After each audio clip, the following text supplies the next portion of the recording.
CV में कौन सी गैर ज़रूरी चीज़ें हम ऐड कर देते हैं जिसकी वजह से हमारी सीवी बोरिंग लगती है, जिसकी वजह से हमारी सीवी ऐसे लगती है कि रिक्रूटर्स उसको नोटिस नहीं कर पाते।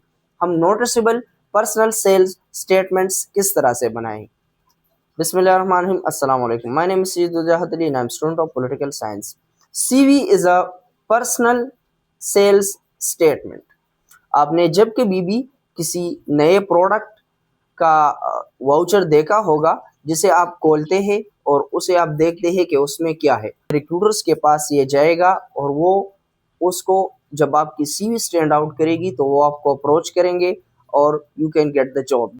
आज मैं आपको स्टेप बाय स्टेप गाइडेंस दूंगा कि सीवी किस तरह से बनाते हैं और सीवी बनाने का प्रॉपर तरीकेकार क्या है। सीवी एक पर्सनल सेल्स स्टेटमेंट है और इसके बनाने का तरीकेकार आज मैं आपको स्टेप बाय स्टेप इस वीडियो में सिखाऊंगा। सीवी बनाने के दो तरीके हैं। एक ट्रेडिशनल वे जिसे हम MS office, MS word, MS excel जैसे सॉफ्टवेयर्स पर बैठ के टेबुलर फॉर्म में या नॉन टेबुलर फॉर्म में बनाते हैं और उसको जो है मैन्युअली हम उसमें सब कुछ पुट करके अपने मर्जी के डिज़ाइन में बनाते हैं, पर वो एक बहुत ही बेसिक चीज़ है, बेसिक थिंग है। मैं आपको इन जनरल समझाऊंगा कि सीवी किस तरह से बनाते हैं, सीवी में कौन कौन सी ऐसी चीज़ें होनी चाहिए और कौन सी चीज़ें नहीं होनी चाहिए। मैं आपको दो किस्म की सीवीज के एग्जांपल्स इस वीडियो में। एक सीवी वो है जो कि बिल्कुल बेसिक है, जिसमें के ज़्यादा डिटेल्स नहीं, पर उसमें वो डिटेल्स भी नहीं जो रिक्रूटर्स को चाहिए होती है। जैसा कि हम सीवी में लिख देते हैं religion, marital status and things like that, वो रिक्रूटर्स को नहीं चाहिए। रिक्रूटर्स को चाहिए आपका बायोडाटा, आपका नाम, आप किस जगह से ताल्लुक़ रखते हैं, are you ready to move और नॉट, आप इस जॉब को के अहल है या नहीं, रिक्रूटर्स को वो चाहिए। दूसरी जो सीवी का है उसमें एक प्रोफेशनल सीवी है जिसमें के इंफॉर्मेशन, कांटेक्ट इंफॉर्मेशन, आपकी पिक्चर, आपकी एकेडमिक क्वालिफिकेशन, आपके गुड क्वालिटीज़, आपका जो जॉब में ऑर्गेनाइजेशन को क्या ऑफर करेंगे जब आपको रिक्रूट करेंगे, तो वो सब चीज़ें इसमें नज़र आती है। आज हम इन दोनों पर बात करेंगे। सीवी में आपके सबसे पहले ऑन द वेरी टॉप आपका पर्सनल इंफॉर्मेशन होना चाहिए। आप कौन है, आप क्या करते हैं, आपके कांटेक्ट इंफॉर्मेशन होनी चाहिए। मॉडर्न वे और ट्रेडिशनल वे में फ़र्क है। ट्रेडिशनल वे में हम सिंपली अपना मोबाइल नंबर, टेलीफोन नंबर और पोस्टल एड्रेस लिखते थे। आजकल के ज़माने में अपना लिंक्डइन अकाउंट, अपना सोशल मीडिया अकाउंट, आपका जो वर्डप्रेस अकाउंट है उसका जो है लिंक, आपके इंस्टाग्राम अकाउंट्स के लिंक बाज़ रिक्रूटर्स को चाहिए होते हैं। तो आपने इंफॉर्मेशन सेक्शन में पहले जो इंफॉर्मेशन सेक्शन है, नेम, आपका जो टाइटल है वो, आपके जो मुख्तलिफ सोशल मीडिया वेबसाइट्स है जैसा कि लिंक्डइन हो गया, एक प्रोफेशनल साइट है, जैसा कि आपका प्रोफाइल ऑन द इंस्टाग्राम हो गया, आपका ईमेल एड्रेस हो गया, आपका व्हाट्सएप नंबर हो गया। इंफॉर्मेशन सेक्शन में आपने यही चीज़ें तरतीब से लिखनी है। दूसरे सेक्शन में आपने प्रोफेशनल समरी लिखनी है। प्रोफेशनल समरी को स्टूडेंट्स गलत ले लेते हैं। इसमें वो लिख देते हैं कि आई एम एम्बिशियस और इस जैसे वर्ड्स लिख देते हैं जिसका कोई मकसद नहीं होता। रिक्रूटर्स को चाहिए पर्सनल स्टेटमेंट में या प्रोफेशनल स्टेटमेंट में कि आपकी जो प्रोफेशनल, आपके जो ऑन द फील्ड स्किल्स हैं वो क्या है, आपका जो एजुकेशनल बैकग्राउंड है और आपके जो ऑन द ग्राउंड स्किल्स है उसमें कितना मैचिंग है।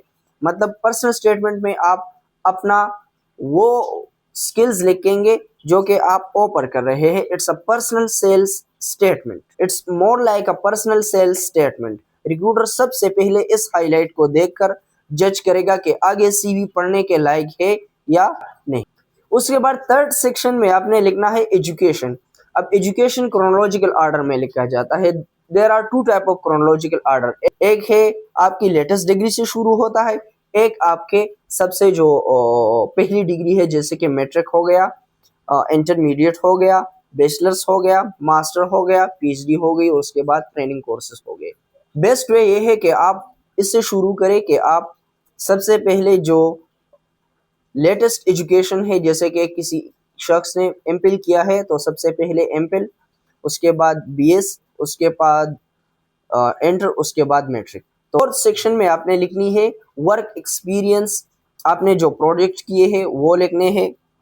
इसमें स्टूडेंट्स ये गलती कर देते हैं कि वर्क एक्सपीरियंस में वो अपनी ड्यूटीज़ लिखते हैं कि प्ला ऑर्गेनाइजेशन में I had manage file work, I had managed students classroom management and these type of things, I have managed data collection and lengthy जो है वो लिख देते हैं।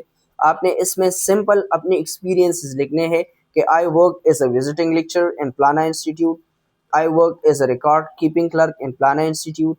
I worked as a housekeeping officer in Plana Hotel. I worked as a nurse in Plana Hospital. आपने simply to the point direct अपना work experience लिखना है और उसके सामने डेट्स लिखनी है। पांचवा सेक्शन ऐड करते हैं लोग जिसे कहते हैं स्किल्स। स्किल्स में लोग लिखते हैं communication, writing, thesis, greetings, leadership, ये सारी चीज़ें लिख देते हैं। इसको आपने टेक्निकली लेना है, इसको आपने टू सेक्शंस में डिवाइड करना है। एक है हार्ड स्किल, दूसरे है सॉफ्ट स्किल।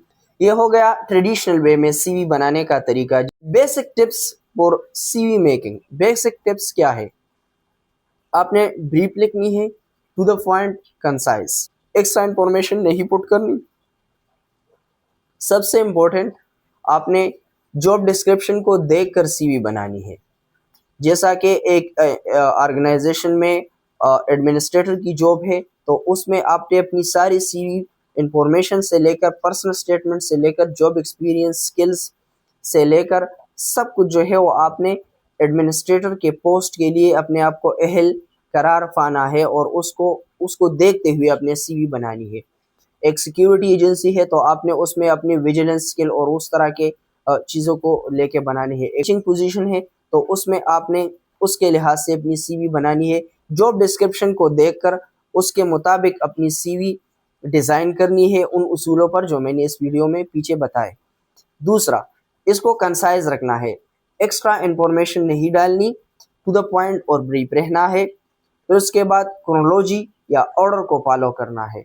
एजुकेशन ऐड करते हुए, अपने स्किल्स ऐड करते हुए और अपना जॉब एक्सपीरियंस ऐड करते हुए।